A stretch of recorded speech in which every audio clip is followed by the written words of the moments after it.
ఓం శ్రీ లక్ష్మీనారాయణాయ నమః. హాయ్ అండి అందరికీ. అందరూ బాగున్నారా? ఆనందాలకు సంతోషాలకు నిలయమైన లక్ష్మీ నిలయం ఛానల్కు స్వాగతం, సుస్వాగతం. మనం ఈరోజు దాన గుణం గురించి, అసలు దాన గుణం అనేది ఏ విధంగా ఉండాలి అనే విషయాన్ని మాట్లాడుకుందాం. నిజానికి పుణ్యతేదీలు అంటే పండగల సమయమందు, అలాగే మంచి నెలలు అంటే కార్తీకము, శ్రావణము, ఇటువంటి నెలల్లో వచ్చేటటువంటి ఏకాదశి, ద్వాదశి తిథుల యందు, అలాగే విశేషమైన సంక్రమణం, మకర సంక్రమము, ఇలాంటి తిథుల యందు మనం దానాలను ఇస్తూ ఉంటాం. ఆ దానాలనేవి ఏంటేంటి ఉన్నాయో మనం ఇప్పుడు తెలుసు. మామూలుగా మనకు తెలిసిన దానాలనేవి స్వయం పాకదానం, దీపదానం, ఇటువంటి దానాలన్నీ మనం చేస్తూ ఉంటాం. అంతేకాకుండా సాలగ్రామ దానం, ఇటువంటి దానాలన్నీ కూడా మనం పుణ్యతిథుల యందు, అలాగే పండగల సమయమందు, అటువంటి సమయాల్లో మనం ఇస్తూ ఉంటాం. దానం అనేది ఓ మహత్తర కార్యం.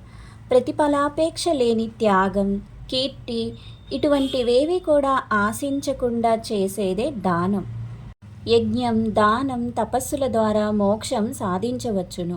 ఉపనిషత్తులు చెబుతున్నాయి, కలియుగంలో యజ్ఞం, తపస్సు సాధ్యం కావు.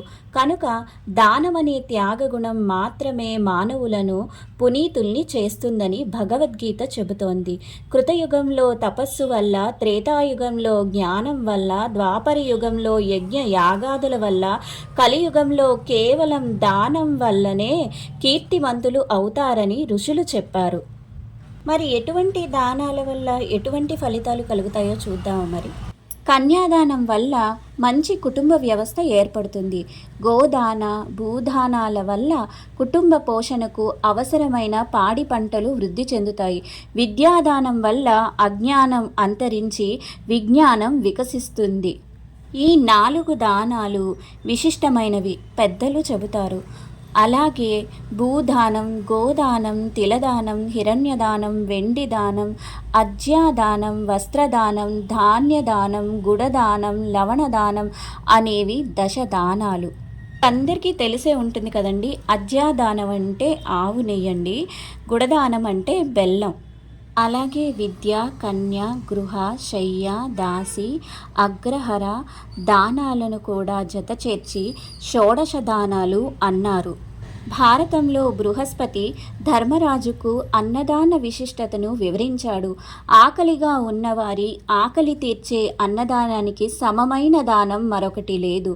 వేమన, చాణక్యుడు అన్నదానం గురించి చెప్పారు. అన్నదానం చేయకుండా మిగిలిన ఎన్ని దానాలు చేసినా నిరుపయోగమే. అన్నదానం ఉదకదానం కన్న తల్లితో సమానమైనవి. ఆకలి దప్పులను తీర్చగలిగే అన్నదానమే అత్యుత్తమమైనదని చాణక్యుడు అన్నాడు. భగవద్గీతలో సాత్విక, రాజస, తామస దానాల గురించి చెప్పారు. కరువు కాటకాలు, వరదలు, భూకంపాలు వంటి ప్రకృతి వైపరీత్యాలు ఏర్పడిన సమయంలో ప్రతిఫలాపేక్ష లేకుండా చేసేది సాత్విక దానం. ప్రత్యుపకారాన్ని ఆశించి చేసేది రాజస దానం. దానం ఇచ్చేవాడిని దాత అని, పుచ్చుకునేవాడిని గ్రహీత అని అంటారు. ఎప్పుడో ఒకసారి అవసరానికి దానం అడిగేవాడు యాచకుడు కాడు. 1, 6 దానాలు చేసినవాడు దాత అనిపించుకోడు. అడిగేవాడు ఆర్డి అనిపించుకోకపోయినా నిత్యం దానం చేసేవాడు మాత్రమే దాత అనిపించుకుంటాడు. కర్ణుడు సహజ కవచ కుండలాలను ఇంద్రుడికి దానం చేశాడు. శరణార్థిగా వచ్చిన పావురాన్ని రక్షించడానికి తన శరీరం నుంచి సమమైన మాంసాన్ని ఇవ్వడానికి సిద్ధపడ్డాడు. శిబిచక్రవర్తి ఇచ్చిన మాట తప్పక వామనుడు అడిగిన 3 అడుగుల భూమిని దానం చేశాడు బలిచక్రవర్తి. వృత్తుడు అనే రాక్షసుణ్ణి సంహరించడం కోసం ఆత్మత్యాగం చేసి తన వెన్నెముకను సమర్పించాడు దదీచి. వీరంతా దాతలు. మరి నేటి కాలంలోనూ ఇటువంటి దాతలు ఉన్నారంటారా? ఇంత మంచి దానగుణం ఉండేవాళ్ళు ఉన్నారంటారా? నేటి కాలంలోనూ ఎంతోమంది మానవత్వాన్ని ప్రదర్శిస్తున్నారు. రక్తదానం, మరణానంతరం నేత్రదానం, అవయవదానం చేస్తున్నారు. మరణపు టంచుల్లో ఉన్న వారికి అవయవదానం పునర్జన్మనిస్తుందంటే నేత్రదానం వల్ల మరణించిన వారి కళ్ళకు పునఃదృష్టి భాగ్యం కలుగుతోంది. మహాభారతంలో యక్షుడు ధర్మరాజును మరణించిన వారికి చుట్టం ఎవరు అని ప్రశ్నిస్తాడు. చేసిన ధర్మం అనగా దానం అని ధర్మరాజు బదులిస్తాడు. నిజానికి ఎటువంటి ప్రశంసలు ఆశించకుండా, ఎటువంటి ప్రతిఫలాపేక్ష లేకుండా చేసే ఇంతటి గొప్ప మహత్తరమైన దానాలు అనేవి ఎంతో గొప్పవి. ఏమంటారు? అంతే కదండి మరి. ఇంత మంచి దాన గుణాన్ని ఆ భగవంతుడు ప్రసాదించడం అనేది అది ఆ భగవంతుని యొక్క ఆశీర్వాదమే అనుకోవాలి. మనకు అంత సులభంగా అంత మంచి దాన గుణం అనేది లభించాలంటే మరెందరో గొప్ప గొప్ప వాళ్ళ గురించి మనం ఎన్నో తెలుసుకోవాలి.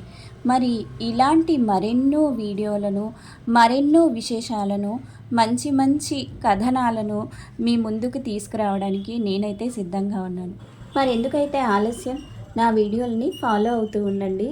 అలాగే నా వీడియోలు కనుక మీకు నచ్చినట్లయితే లైక్ చేయండి, షేర్ చేయండి. అలాగే కొత్త వాళ్ళు ఎవరైనా నా వీడియోలను చూసినట్లయితే సబ్స్క్రైబ్ చేసుకోవడం మర్చిపోకండి. ఉంటానండి, బాయ్. మళ్ళీ మరో మంచి వీడియోలో కలుద్దాం.